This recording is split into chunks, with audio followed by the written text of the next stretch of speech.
എല്ലാവർക്കും ശ്രീമാത്സിലേക്ക് സ്വാഗതം. ഞാൻ ഇന്ന് PSCയുടെ വിവിധ മത്സര പരീക്ഷകൾക്ക് ആവർത്തിച്ച് ചോദിക്കുന്ന കുറച്ച് മാത്സ് ചോദ്യങ്ങൾ വിശദമായി ചർച്ച ചെയ്ത് ക്ലാസ് എടുക്കാൻ ഉദ്ദേശിക്കുന്നു. നമുക്ക് ക്ലാസ്സിലേക്ക് കടക്കാം. രണ്ട് സംഖ്യകളുടെ ലസാഗു 2079 ഉസാഗ 27 ആണ്. അതിൽ ഒരു സംഖ്യ 189 തന്നിട്ടുണ്ട്. അങ്ങനെയാണെങ്കിൽ മറ്റേ സംഖ്യ എത്ര എന്നാണ് ചോദ്യം. ഈ കണക്ക് ചെയ്യണമെങ്കിൽ നമുക്കൊരു ഫോർമുല അറിഞ്ഞിരിക്കണം. LCOയും HCFും തന്നിരുന്നാൽ, രണ്ട് സംഖ്യകളുടെ LCOയും HCFും തന്നിരുന്നാൽ അതിനൊരു ഫോർമുല ഉണ്ട്. രണ്ട് സംഖ്യകളുടെ ഗുണനഫലം എന്ന് പറയുന്നത് LCM × HCF ആണ്. അതായത് ഒരു സംഖ്യ നമുക്ക് തന്നിട്ടുണ്ട്. എത്രയാന്ന്? ഒരു സംഖ്യ എന്ന് പറയുന്നത് 189 തന്നിട്ടുണ്ട്. അപ്പൊ രണ്ടാമത്തെ സംഖ്യ അറിയത്തില്ല. രണ്ടാമത്തെ 189ഉം രണ്ടാം സംഖ്യയും കൂടെ ഗുണിക്കുന്നത് LCOയും HCFും ഗുണിക്കുന്നതിന് തുല്യമാണ്. LCO എത്ര തന്നിട്ടുണ്ട്? 2079 ഗുണം HCF 27. അതായത് രണ്ട് സംഖ്യകളുടെ ഗുണനഫലം സമം ആ സംഖ്യകളുടെ LCM × HCF. ആ ഫോർമുല ഓർത്തിരിക്കുക. ഒരു സംഖ്യ തന്നിട്ടുണ്ട് 189 189 × രണ്ടാം സംഖ്യ എന്ന് പറയുന്നത് 2079 LCM × HCF. LCM 2079, HCF 27. അങ്ങനെയാണെങ്കിൽ രണ്ടാമത്തെ സംഖ്യ കാണാൻ എന്ത് ചെയ്താൽ മതി? കാണാൻ 2079 × 27 കൂടെ കിടക്കുന്ന 189 കൊണ്ട് ഹരിച്ചാൽ മതി. അപ്പൊ ഇവിടെ 9 വെച്ച് കട്ട് ചെയ്യുക. 9 × 3 27. പിന്നെ ഇത് കട്ട് ചെയ്യുക. 3 7 21. അതായത് 2079നെ 7 വെച്ച് ഹരിക്കുക. 297 കിട്ടും. ഓപ്ഷൻ ബി ആണ് ഉത്തരം. ഇവിടെ 5നും 35നും ഇടയ്ക്ക് 2 കൊണ്ടും 3 കൊണ്ടും നിശേഷം ഹരിക്കാവുന്ന എത്ര സംഖ്യകളുണ്ടെന്നാണ് ചോദിച്ചേക്കുന്നത്. അതായത് 2 കൊണ്ടും 3 കൊണ്ടും നിശേഷം ഹരിക്കാവുന്നതെന്ന് പറയാം 2ന്റെയും 3ന്റെയും LCM കാണും, ലസാഗു. അതായത് വേറെ പൊതുഘടകങ്ങൾ ഇല്ലാത്തതുകൊണ്ട് വെറുതെ അങ്ങ് കുടിച്ചാൽ മതി. രണ്ടും പ്രൈം നമ്പറാണ്. 2 × 3 6. അപ്പൊ 5നും 35നും ഇടയ്ക്കുള്ള 6ന്റെ ഗുണിതങ്ങൾ എഴുതിയാൽ മതി. 5നും 35നും ഇടയിലുള്ള 6ന്റെ ഗുണിതങ്ങൾ എഴുതി നോക്കുക. എത്ര എണ്ണം ഉണ്ടെന്ന് എഴുതുക. എണ്ണി നോക്കിയിട്ട്. അപ്പൊ അത് നമ്മുടെ ഉത്തരവായി. അപ്പൊ 6ന്റെ ഗുണിതങ്ങൾ എഴുതാം. 6 1 6, 6 2 12, 6 3 18, 6 4 24, 6 5 30. പിന്നെ 6 എടുക്കണ്ട, 36. 35ന് ശേഷമാണ്. അപ്പൊ ഇവിടെ എത്ര എണ്ണം, എത്ര ഗുണിതങ്ങൾ വന്നു? 1 2 3 4 5. അപ്പൊ 5നും 35നും ഇടയിൽ 2 കൊണ്ടും 3 കൊണ്ടും നിശേഷം ഹരിക്കാവുന്ന എത്ര സംഖ്യകളുണ്ട്? 1 2 3 4 5. 5 ഓപ്ഷൻ സി ആണ് ഉത്തരം.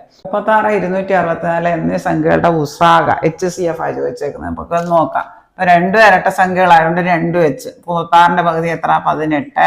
264ന്റെ പകുതി എത്ര? 132. ഇനി നമുക്ക് വീണ്ടും 2 വെച്ച് പറ്റും. ഇരട്ട സംഖ്യയാണ്. 2 9, 2 66, 2 132. ഇനി നമുക്ക് 3 വെച്ചാൽ പറ്റുക. ഇതിന് രണ്ടിനും പറ്റണം. രണ്ടിന്റെയും ഘടകമായിട്ട് വരണം, പൊതുവായിട്ട് വരണം.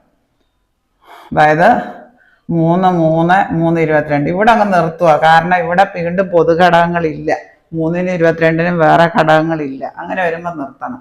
ഈ സൈഡിൽ വന്ന ഏതാണോ അത് 3ഉം കൂടി ഇൻറ്റു ചെയ്ത് എഴുതുക. HCF കാണാൻ. HCF എങ്ങനെ കാണും? HCF ഉസാഗ സമം 2 × 2 × 3. അതായത് 4 × 3 12 വരും. ഓപ്ഷൻ ഡി ആണ് ഉത്തരം. അപ്പൊ ഈ സൈഡിൽ വന്ന പൊതുവായിട്ട് വന്നത് മാത്രമേ എടുക്കണ്ടൂ. പിന്നെ ഇവിടെ 3 22 വന്നപ്പോൾ നിർത്തുക. കാരണം പിന്നെ പൊതുഘടകങ്ങളില്ല. എല്ലാ സംഖ്യയ്ക്കും പൊതുവായിട്ട് വരണം HCF. LCM ആണെങ്കിൽ അങ്ങനെയില്ല. കുറെ സംഖ്യകൾ തന്നാൽ ഏറ്റവും കുറഞ്ഞ 2 എണ്ണത്തിനെങ്കിലും പൊതുവായിട്ട് വന്നാൽ മതി. ലസാഗുവാണ്. താഴെ പറയുന്നവയിൽ 4ന്റെ ഗുണിതമായ സംഖ്യ ഏത്? എത്ര വലിയ സംഖ്യ ആയാലും 4ന്റെ ഗുണിതമാണോ നോക്കാൻ ലാസ്റ്റിലെ 2 അക്കം നോക്കിയാൽ മതി. അത് 4ന്റെ ഗുണിതമാണെങ്കിൽ ആ സംഖ്യ 4. ഇവിടെ 14, അത് 4ന്റെ ഗുണിതമല്ല. അപ്പൊ ഇതല്ല. ഇനി 04, അത് 4ന്റെ ഗുണിതമാണ്. 04നെ 4 കൊണ്ട് നിശേഷമായിരിക്കും. അപ്പൊ ഇതാണ് ഓപ്ഷൻ ബി ആണ് ഉത്തരം. ഇവിടെ 39 4ന്റെ ഗുണിതമല്ല. ഇവിടെ 86, അതും 4ന്റെ ഗുണിതമല്ല. അപ്പൊ ഇത് മാത്രമേ ഉള്ളൂ. ലാസ്റ്റിലെ 2 സംഖ്യ നോക്കിയാൽ മതി. അവസാനിക്കുന്ന 2 സംഖ്യ നോക്കിയാൽ ഇവിടെ 14, ഇവിടെ 04, ഇവിടെ 39, ഇവിടെ 86, ഇവിടെ 04, അത് 4ന്റെ ഗുണിതമാണ്. 4 04 എന്ന് പറയാൻ 4. ഇവിടെ ലാസ്റ്റിലെ 3 സംഖ്യകൾ 8 കൊണ്ട് നിശേഷം ഹരിക്കാൻ പറ്റുമെങ്കിൽ ആ വലിയ സംഖ്യ 8 കൊണ്ട് ഹരിക്കാൻ പറ്റും. അതും ഓർത്തിരിക്കുക. കുറേ സംഖ്യകൾ തന്നിട്ട് ഇതുപോലെ 9 കൊണ്ട് നിശേഷം ഹരിക്കാവുന്ന സംഖ്യ എന്ന് ചോദിച്ചാൽ ഈ തന്നിരിക്കുന്ന സംഖ്യകളിലെ അക്കങ്ങളെല്ലാം കൂടെ കൂട്ടുക. 4219. 4 + 2 + 1 + 9 16 കിട്ടുന്നത്. അടുത്തതിലെ അക്കങ്ങൾ കൂട്ടും. 2 + 2 + 9 + 2 + 3 18 കിട്ടും. അപ്പൊ ഇത് 9ന്റെ ഗുണിതമാണല്ലേ 18. ഇതിലെ അക്കങ്ങളെല്ലാം കൂടെ കൂട്ടുമ്പോൾ 21. ഇതിലെ അക്കങ്ങളെല്ലാം കൂടെ കൂട്ടുമ്പോൾ 29. അപ്പൊ നമുക്ക് ഓപ്ഷൻ ബി ആണ് ഉത്തരം. ഇവിടെ 9ന്റെ ഗുണിതമായിട്ട് വരുന്ന ഈ 18 മാത്രമേ ഉള്ളൂ. ബാക്കിയൊന്നും 9ന്റെ ഗുണിതമല്ല. ഓപ്ഷൻ ബി ആണ് ഉത്തരം. 3ന്റെയും നിയമം അങ്ങനെ തന്നെയാണ്. തന്നിരിക്കുന്ന സംഖ്യകളിലെ അക്കങ്ങളെല്ലാം കൂടെ കൂട്ടുമ്പോൾ 3ന്റെ ഗുണിതമാണെങ്കിൽ എത്ര വലിയ സംഖ്യ ആയാലും അത് 3ന്റെ ഗുണിതമായിരിക്കും. 4ന്റെ ഗുണിതം നോക്കിയാൽ ലാസ്റ്റിൽ അവസാനിക്കുന്ന രണ്ടക്കം 24എന്നോ 44എന്നോ 08എന്നോ അങ്ങനെ ലാസ്റ്റിലെ രണ്ടക്കം 4 കൊണ്ട് നിശേഷഹരിക്കാൻ പറ്റുമെങ്കിൽ എത്ര വലിയ സംഖ്യ 4 കൊണ്ട് നിശേഷഹരിക്കാൻ പറ്റും. 8ന്റെ അങ്ങനെയല്ല.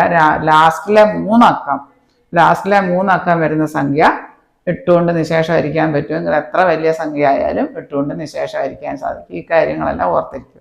തന്നിരിക്കുന്ന സംഖ്യകളെ 33 കൊണ്ട് നിശേഷഹരിക്കാൻ പറ്റുന്ന സംഖ്യ ഏതാണെന്നാണ് ചോദിച്ചേക്കുന്നത്. തന്നിരിക്കുന്ന സംഖ്യകളിൽ അപ്പൊ 33 കൊണ്ട് നിശേഷഹരിക്കാം. 33 എന്ന് പറഞ്ഞാൽ 3 × 11 അപ്പൊ തന്നിരിക്കുന്ന സംഖ്യയെ 3 കൊണ്ട് നിശേഷഹരിക്കാൻ പറ്റണം, 11 കൊണ്ട് ഹരിക്കാൻ പറ്റണം. അപ്പൊ 3 കൊണ്ട് പറ്റുമോ എന്ന് അറിയാൻ എന്ത് ചെയ്താൽ മതി?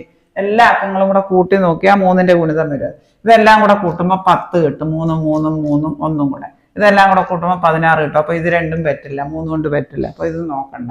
ഇത് രണ്ടെല്ലാം കൂടെ കൂട്ടുമ്പോൾ 9 കിട്ടും. അത് 3ന്റെ ഗുണിതമാണ്. ഇതെല്ലാം കൂടെ കൂട്ടുമ്പോൾ 12 കിട്ടും. ഇനി ഇത് രണ്ടിൽ ഏതാന്ന് നോക്കിയാൽ മതി. അപ്പൊ ഈ 11 കൊണ്ട് നിശേഷഹരിക്കാൻ പറ്റുമോ എന്ന് എങ്ങനെ അറിയാൻ പറ്റും? 1ടെ വെട്ടുള്ള സംഖ്യകളുടെ തുക കാണുക. ഇവിടെ 1ടെ വെട്ടുള്ള സംഖ്യ 2 3 എത്ര? 5. ഇനി 1ടെ വെട്ടുള്ള സംഖ്യ എത്ര? 1 3 എത്ര? 4. അപ്പൊ 5ഉം 4ഉം തമ്മിലുള്ള വ്യത്യാസം എത്ര? 1.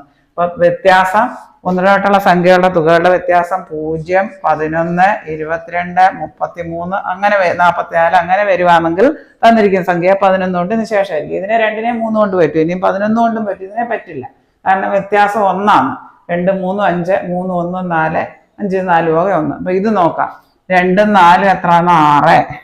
ഇനി 5 1 അടുത്ത 1ടെ വെട്ടുള്ള സംഖ്യകൾ എത്രയാണ്? 6. അപ്പൊ അവ തമ്മിലുള്ള വ്യത്യാസം 6 ൽ 6 പോകെ 0.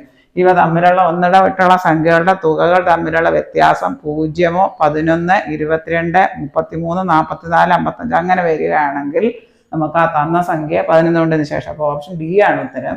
ഓപ്ഷൻ ഡി 2145നെ 3 കൊണ്ട് നിശേഷമായിരിക്കാം. കൂട്ടുമ്പോൾ 12 കിട്ടും. 11 കൊണ്ട് നിശേഷമായിരിക്കാം. കാരണം 1ടെ വെട്ടുള്ള സംഖ്യകളുടെ തുകകൾ തമ്മിലുള്ള വ്യത്യാസം 1ടെ വെട്ടുള്ള സംഖ്യകൾ 2145 2 4 6. ഇനി 1 5 6 6ൽ നിന്ന് 6 പോകെ 0. അതുകൊണ്ട് ഈ സംഖ്യ നമുക്ക് 33 കൊണ്ട് നിശേഷമായിരിക്കാം. ഇത്രയും കാര്യങ്ങൾ നിങ്ങൾക്ക് നന്നായി മനസ്സിലായി എന്ന് ഞാൻ വിശ്വസിക്കട്ടെ. ഈ വീഡിയോ നിങ്ങൾക്ക് ഇഷ്ടമായെങ്കിൽ ലൈക്ക് ചെയ്യുക, ഷെയർ ചെയ്യുക, സബ്സ്ക്രൈബ് ചെയ്യുക. വീഡിയോ ഇഷ്ടമായെങ്കിൽ സബ്സ്ക്രൈബ് ചെയ്യാൻ മറക്കല്ലേ. ഇത് നിങ്ങളുടെ എല്ലാ കൂട്ടുകാരിലേക്കും എത്തിക്കുക. ശ്രീമാത്സിൽ പ്രീവിയസ് ഇയർ ക്വസ്റ്റ്യൻസിന്റെ ധാരാളം ലോങ് വീഡിയോസും ഷോർട്ട് വീഡിയോസും അപ്ലോഡ് ചെയ്തിട്ടുണ്ട്. താഴെ കാണുന്ന ബെല്ലൈക്കൺ എനേബിൾ ചെയ്താൽ ഞാൻ ഇടുന്ന വീഡിയോസിന്റെ എല്ലാ നോട്ടിഫിക്കേഷൻസ് നിങ്ങൾക്ക് ലഭിക്കുന്നതാണ്. Thank you.